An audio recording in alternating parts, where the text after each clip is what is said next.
এক দেশ এক নির্বাচন নিয়ে এবার ভবেশ কলিতা নিজের প্রতিক্রিয়া ব্যক্ত করলেন রঙিয়াতে। এক দেশ এক নির্বাচন সম্পর্কে রঙিয়াতে রাজ্যিক বিজেপি সভাপতি তথা স্থানীয় বিধায়ক ভবেশ কলিতার প্রতিক্রিয়া ব্যক্ত। কেন্দ্রীয় সরকারের নরেন্দ্র মোদী সরকার ক্যাবিনেটে বৃহৎ ঘোষণা করেছে। প্রাক্তন রাষ্ট্রপতি রামনাথ কোবিন্দের নেতৃত্বে একটি কমিটি গঠন করা হয়েছে।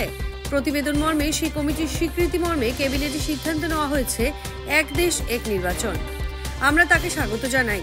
এক দেশে এক নির্বাচন হলে খরচ অনেকটাই কমে আসবে। দেশের জন্য এটি মঙ্গলদায়ক বলে মন্তব্য করলেন ভবেশ কলিতা। সাথে দেশের প্রধানমন্ত্রী নরেন্দ্র মোদী এবং তার ক্যাবিনেটকে ধন্যবাদ জ্ঞাপন করলেন।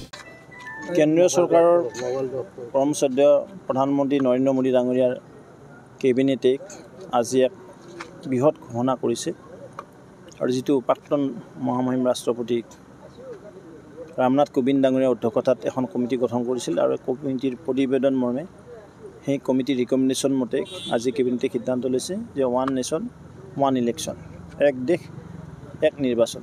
আৰু আমি আদৰণি জনাইছোঁ। ওৱান নেশ্যন ওৱান ইলেকশ্যন হ'লে এক্সপেণ্ডিচাৰটো বহুত লাঘৱ হৈ যাব আৰু দেশখনৰ কাৰণে এইটো মংগলদায়ক কথা।